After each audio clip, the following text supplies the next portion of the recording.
Teacher Julz again. I'm back. Namiss niyo po ba ako?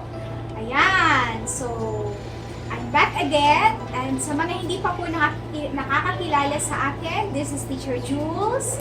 If you want to follow me on YouTube for my new uploads, you can click the subscribe button, like and share, and then i-press nyo na din po ang notification bell para lagi po kayong updated kapag ako po ay may new uploads. So, for this video, I am going to show with you how to make DIY liptint. Mga sis, mga besh, are you running out of your liptint? Don't worry!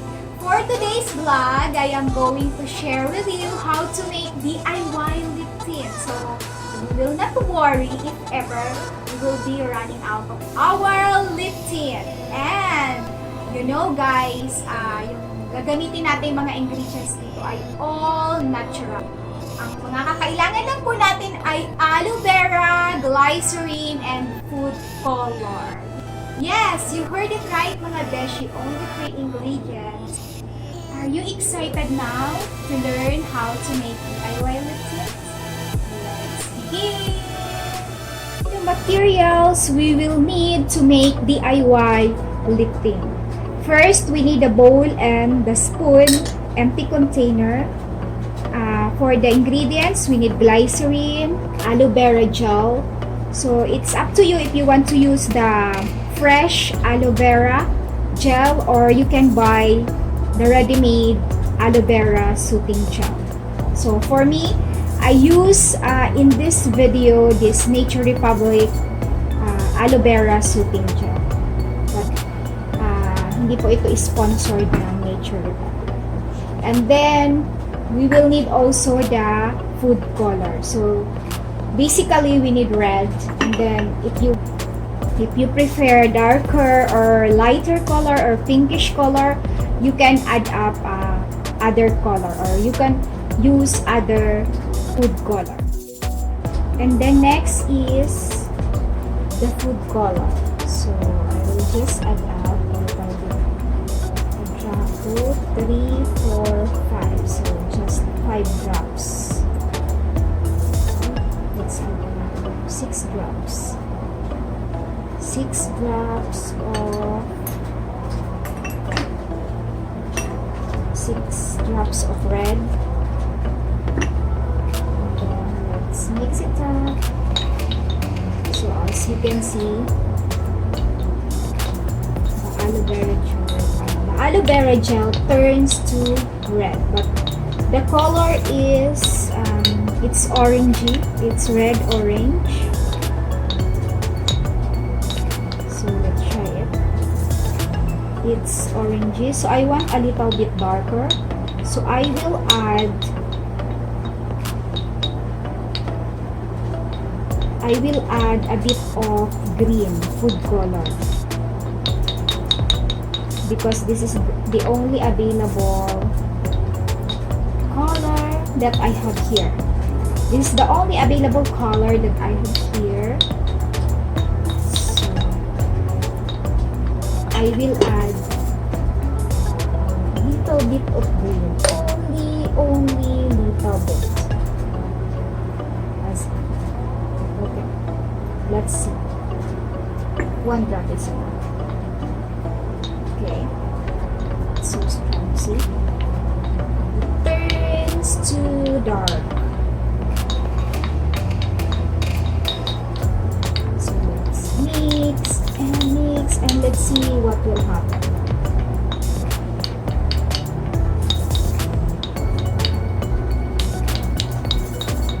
I think it's so dark, so I need to add red. I need to add more color. Hey, I think that's too much. It's fine.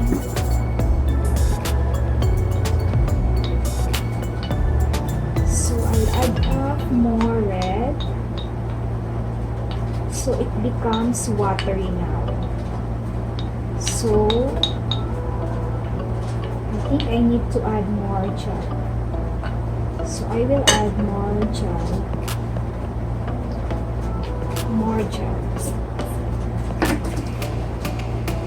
let's add another half. Okay, so it becomes now 1 tablespoon of aloe vera gel.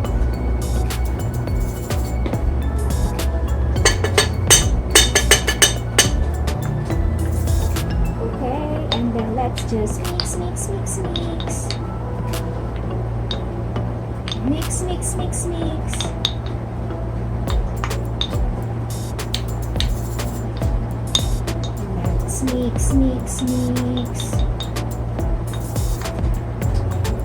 And then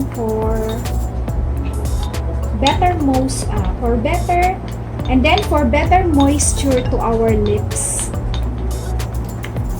we could add a little bit of glycerin.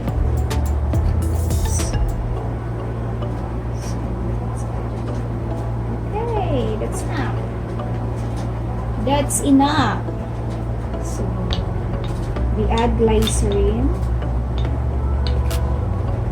Glycerin is good for moisturization of our skin. And then let's just mix.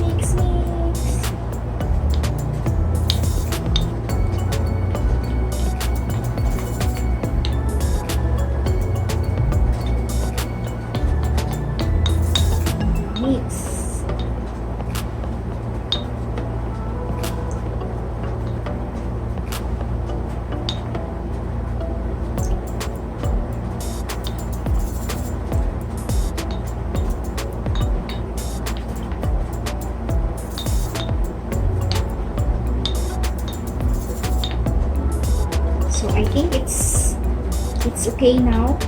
See? Can you see the consistency?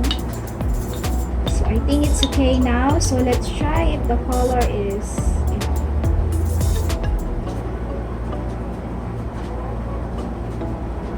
Yes, it's a little bit darker. See? It's a little bit darker. I think this color is enough for me. This color is fine for me.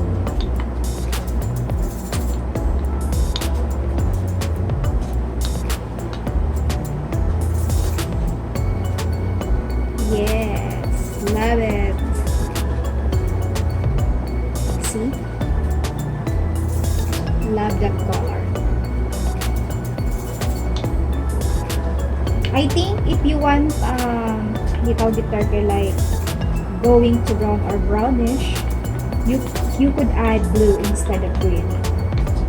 And then it's done. So easy and fast with only how many ingredients? 1, 2, and 3. Oh, with only 3 ingredients. We have already lip tint, and then let's transfer it to the container.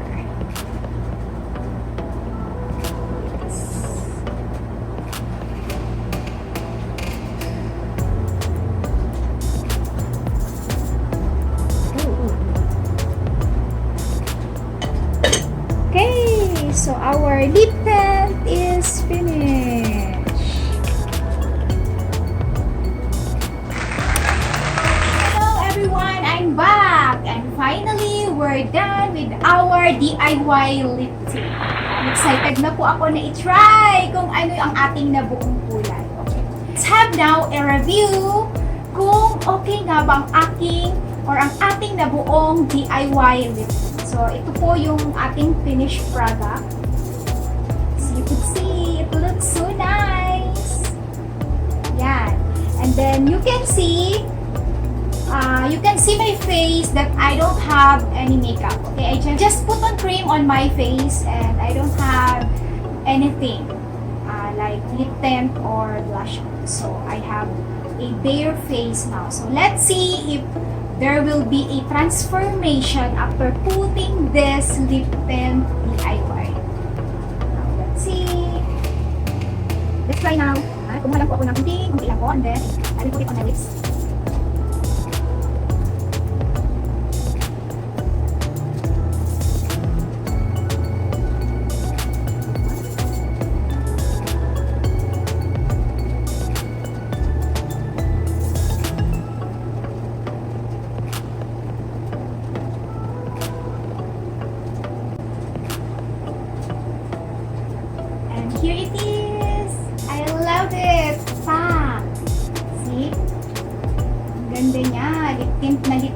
mga besh. Ayan po. No need to buy lip tint for now with only 3 ingredients.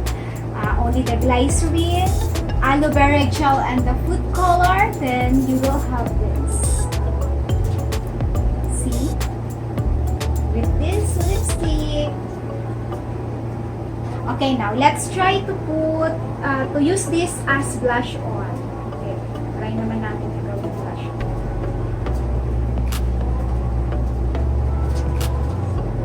Let's make it. Ayan. So, let's see what will happen to my face.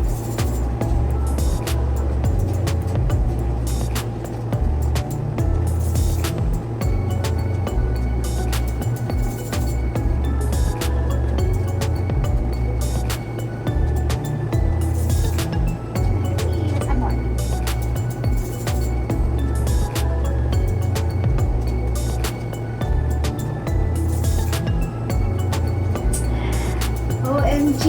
And this is it! I love it! I love it mga sis! Ayan. So, bakit bibili pa ng lip tint?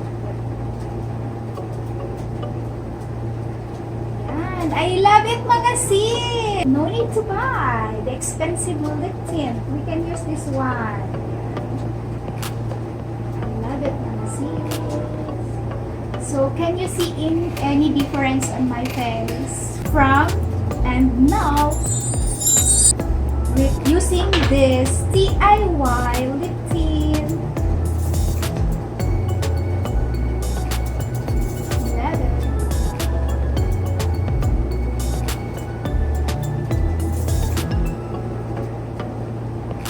Ayan mga besh, ayan na po. Tapos na po ang ating DIY lip tint and it is successful.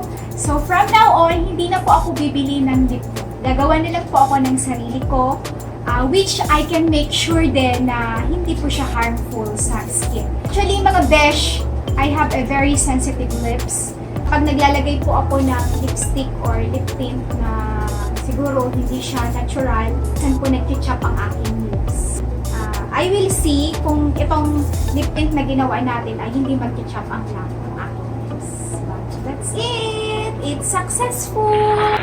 By the way guys, as you can see, I have dark spots on my face. As you could see, I had a breakout because of the mask I am using. So, as you could see, there are lots of scars, of pimple scars. But now, it's dry.